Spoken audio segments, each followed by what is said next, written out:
In great contrast, the children's secret mice are described using very positive language. Here's my quote. "She nuzzled her 6 babies as they suckled and slept, their little mouths pink and puckered, so vulnerable, so adored."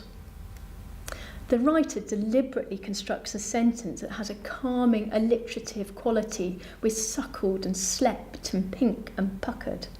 Unlike the earlier description, these mice are little, and the repetition of the word so emphasises their vulnerability. Something for you to do now. I want you to complete the table. You need to do 2 more quotes for paragraph 5 and a final 2 quotes for the last paragraph. You should take 25 minutes to do this.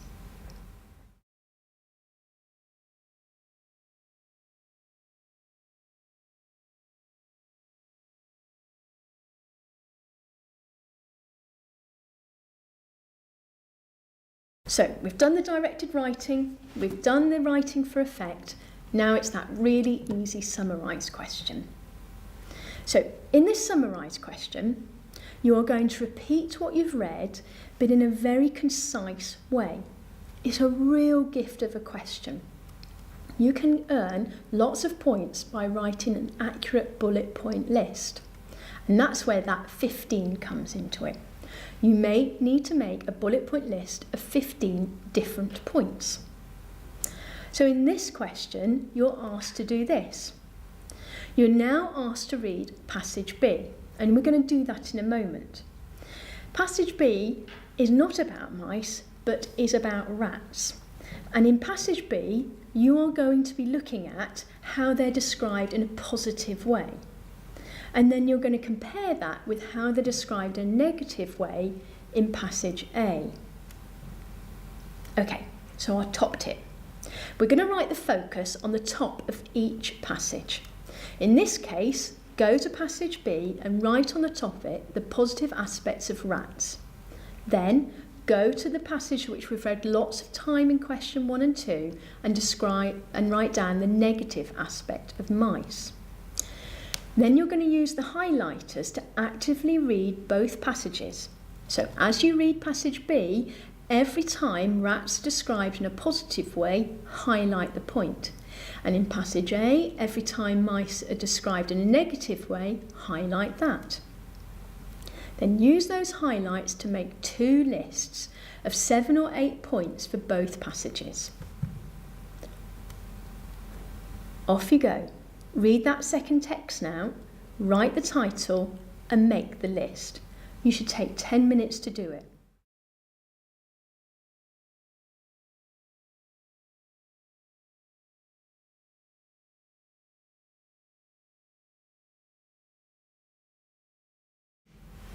Did you get those points for passage B? Let's have a look. Well, I came up with rats are very intelligent. For example, they're able to perform a trick once and memorise it immediately and learn skills. Rats can chew through wood, metal and concrete. They are very sociable and affectionate creatures amongst themselves. Examples of cases where rats can help man, either, for example, that a man is saved from a house fire. They can go without water longer than a camel. They can fall over 4 metres without injuring themselves, and they are clean. In some Asian cultures, rats are also associated with honesty and hard work, intelligence and goodness. Okay, now I want you to do passage A. Exactly the same technique, write the title on the top and highlight where things are negative about mice.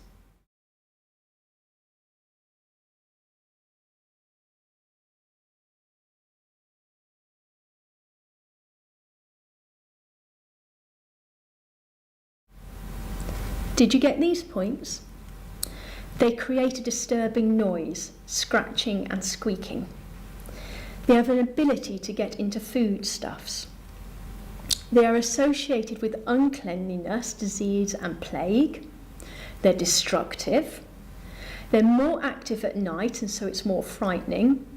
They breed quickly. And finally, they're really hard to kill and they can really survive a whole knapsack of poison. So on your piece of paper, you have got 2 bullet points lists with 2 subheadings. Passage B, bullet points. Passage A, bullet points. You're then going to use those bullet points to write 2 simple paragraphs. Over to you. I want you to take your list and change them into 2 short paragraphs.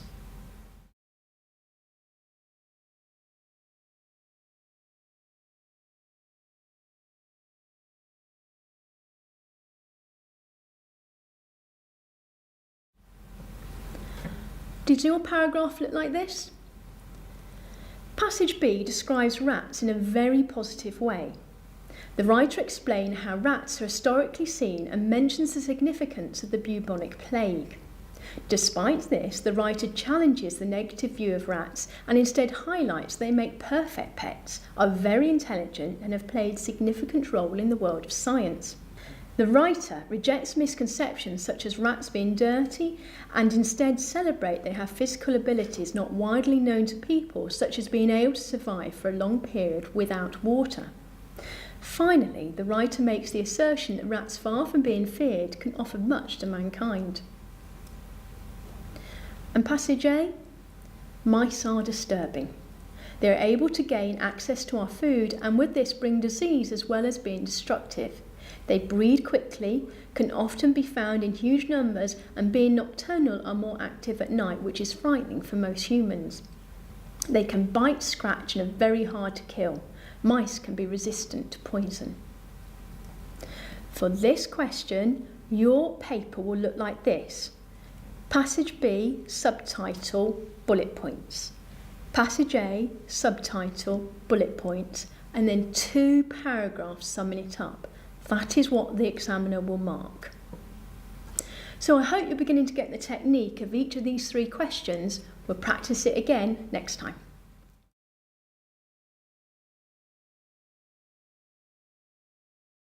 Well, welcome to session 3.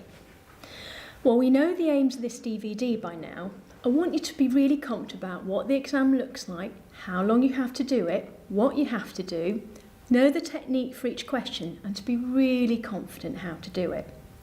Well, we've done those in sessions 1 and 2, so in session 3 we're going to really concentrate on building your confidence. In this session you will need the past paper for session 3, a pen, lined paper and the all-important highlighter. Let's take a final look at what the exam paper looks like. Imagine that it's the exam. This is what you're going to do the moment the invigilator allows you to open the paper. Open the paper, go straight to question 2 and draw that little table. 3 columns, 6 rows. Then go to question 3 and draw a big number 15 to remind you to write 15 bullet points. Read question 1 carefully and then read passage A. Don't read passage B. That doesn't happen until question 3 and it will just waste time at this stage. Okay, well we already talked about in session 2 that there will be words and places that are unfamiliar to you because this is an international exam. In this paper we're off to the Borneo jungle and about a trip in a canoe. Something for you to do. I'd like you to read passage A and carefully look at question 1. You should take about 10 minutes to do this.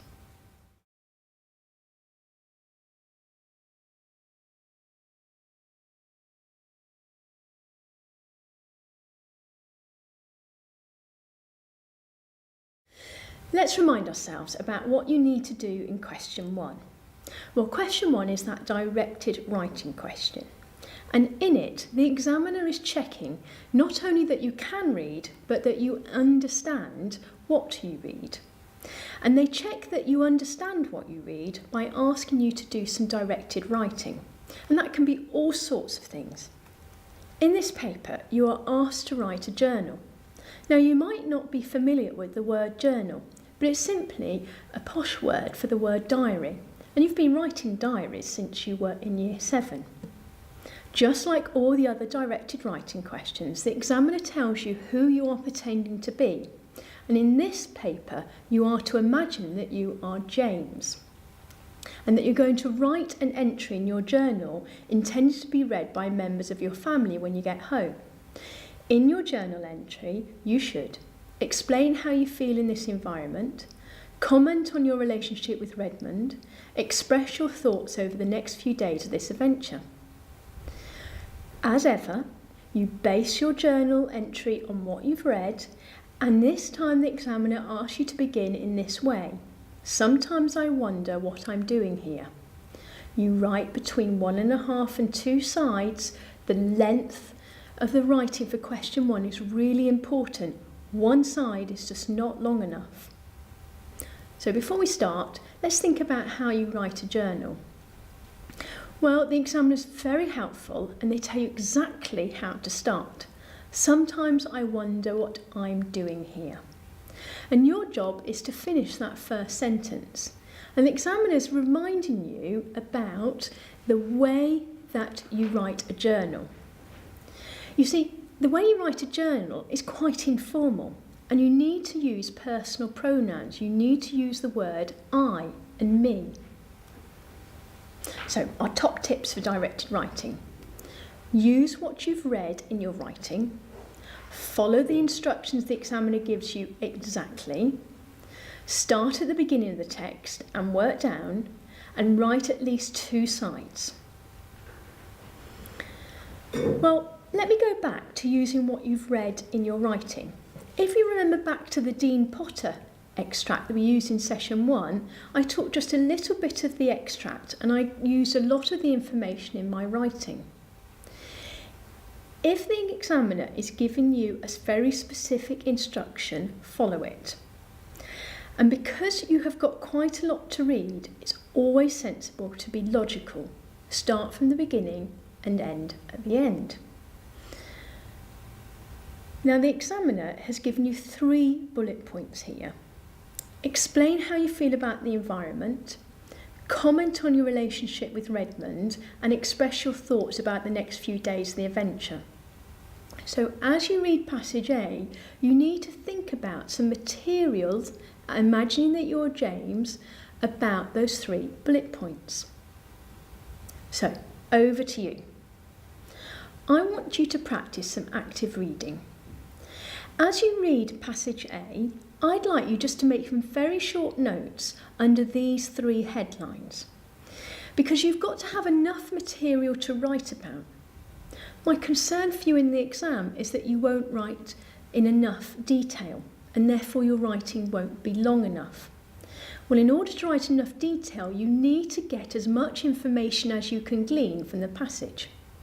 So this time, as you read passage A, try and create as many notes as you can about how James feels about the environment, what his relationship is like with Redmond, and what the next few days might be for them.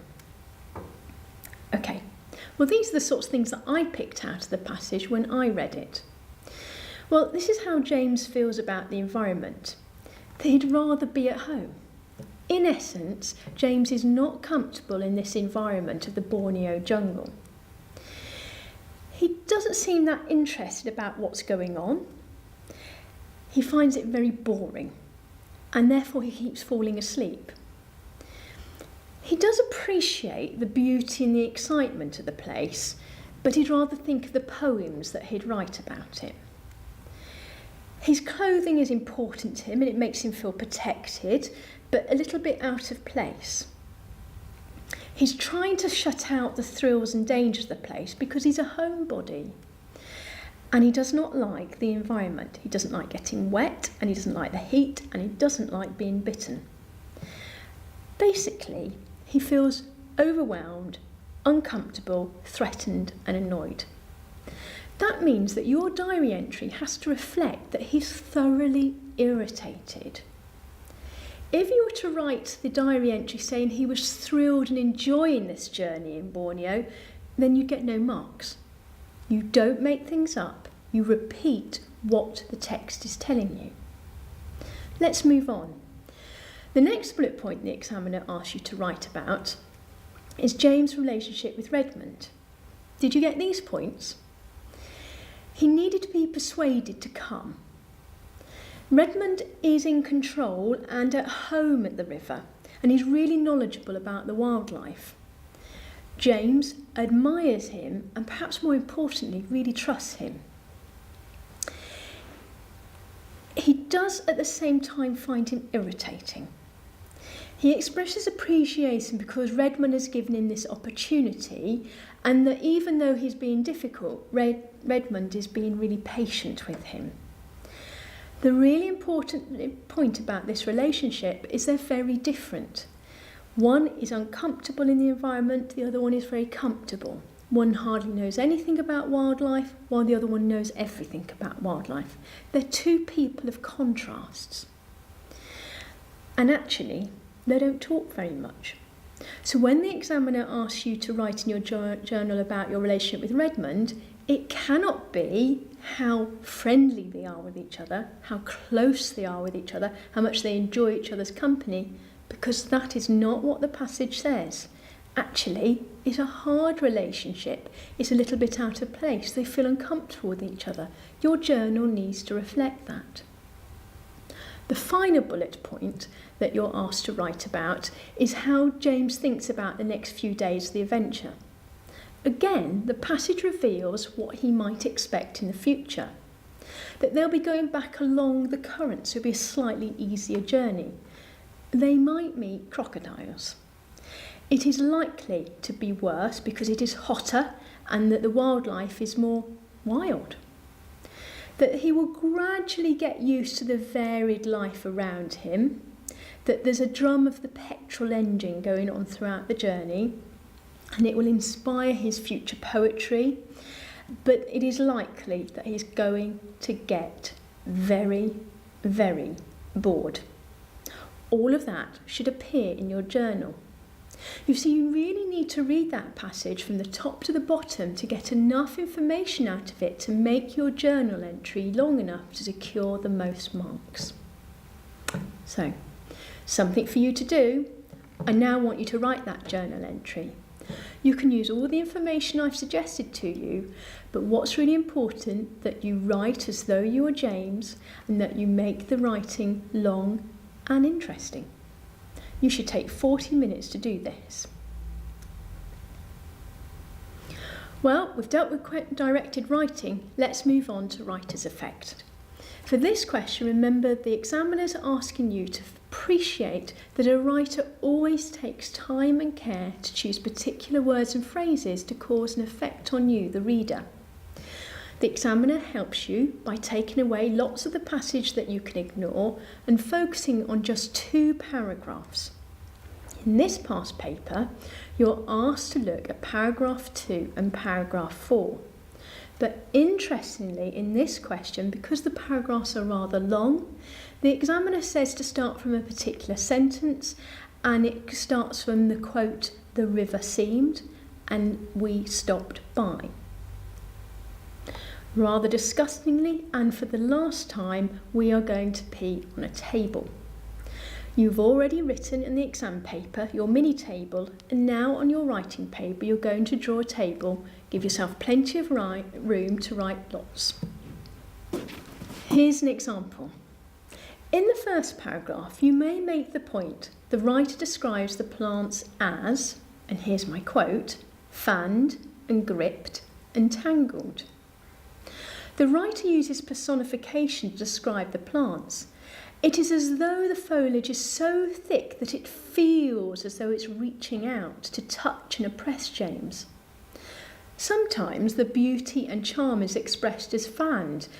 This is rather a beautiful expression, whilst gripped and tangled is rather menacing. You see, sometimes that wildlife is lovely to James and sometimes it's rather menacing. In the second paragraph, the Brahmini kite movement is described as a rush of air. This image powerfully suggests that the kite is totally agile, light, whilst at the same time being powerful. The movement is quick but almost invisible and unseen like air. Well, something for you to do. Finish that table. You need 2 more quotes for the first paragraph and 2 more quotes for the second paragraph you should take 25 minutes to do this.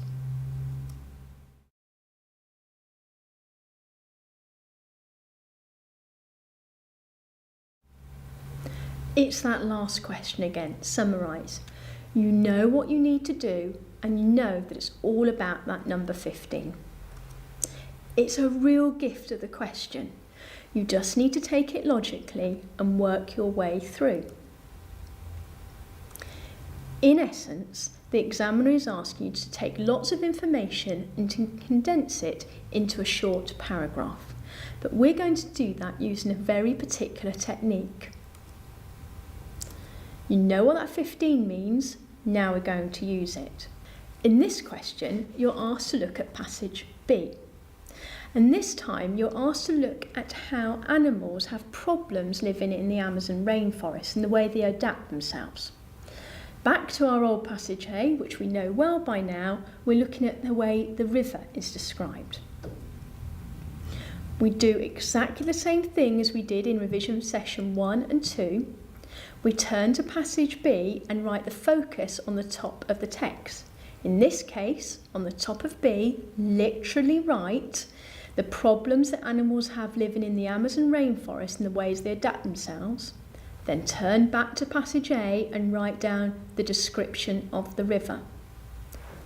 Then use your highlighters to highlight exactly when the passage is talking about problems animals have and how they adapt themselves, and in the other passage, the description of the river. Then use those highlighted ideas to make 2 bullet point lists. Over to you then. Read passage B and carefully highlight every time when animals adapt themselves or make themselves safe in the forest.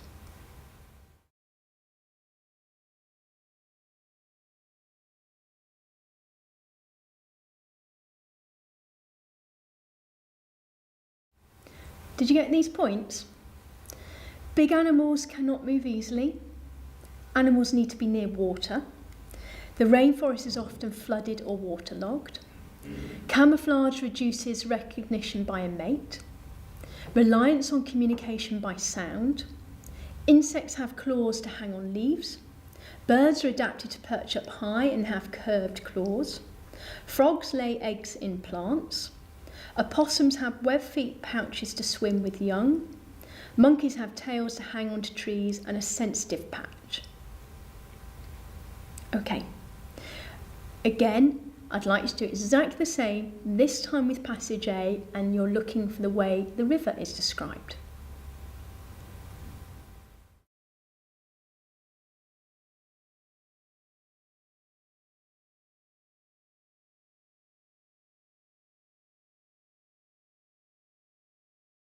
Did you get these points?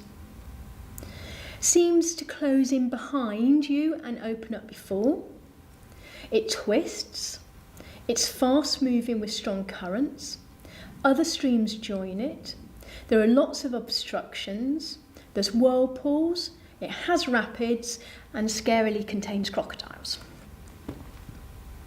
So you know that on your paper you now have 2 lists, 2 subheadings, one saying passage B with 7 or 8 bullet points and one that says passage A with 7 or 8 bullet points.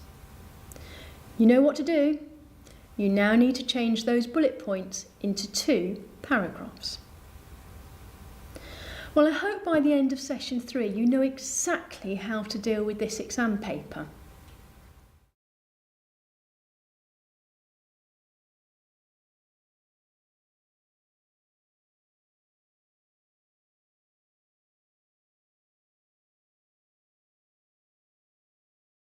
Well, welcome to session 4. Well, in the last 3 sessions, I think we've hit all of our aims. You know exactly how long that paper is, what you have to do, 3 questions it involves, and I hope now you feel really confident you can pass that exam. So why have we got another session? Well, we now need to do the same for the other exam paper.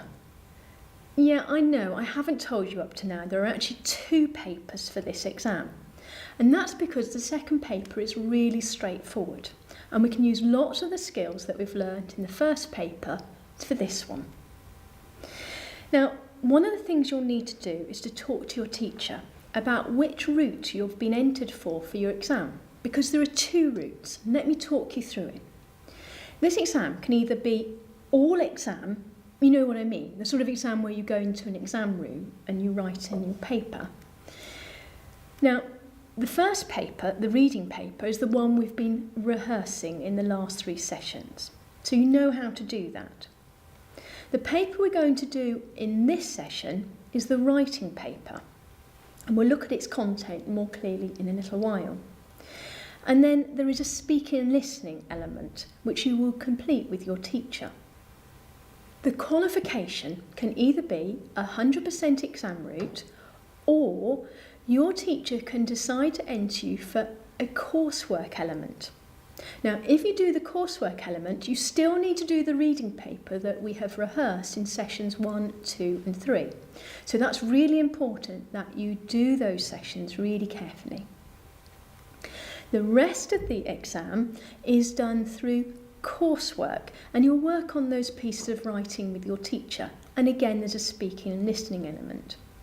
Well, let's assume that you're doing a 100% exam. You've done the reading paper, so we're going to spend this session looking at the writing paper. In this session, just like the others, you need the past paper for session 4, a pen, line paper, and those highlighters. By the end of this session, I want you to understand all the components of this exam paper and how to complete each of the questions. So, how long is it? Well, it's 2 hours. Exactly the same as the last paper. There are 2 hours, plenty of time to do the exam. In this exam, you have to answer 2 questions. You're going to do 2 pieces of writing. That's great news. 2 hours to do 2 pieces of writing. You can do that easily. Even better news, 2 hours to do 2 pieces of writing, and the first question is almost identical to the directed writing question we've already been studying. There is some final fantastic news though. So you know the first piece of writing is almost identical to the directed writing. The second piece of writing, you get to choose from 6 different ideas, and that is either to write to argue, narrate, or describe. And you have been doing that sort of writing since year 7. You'll be fine. So, we know how long the paper is and what you've got to do in it. Let's now concentrate on how you deal with the questions. So question 1 is a directed writing question, and you must answer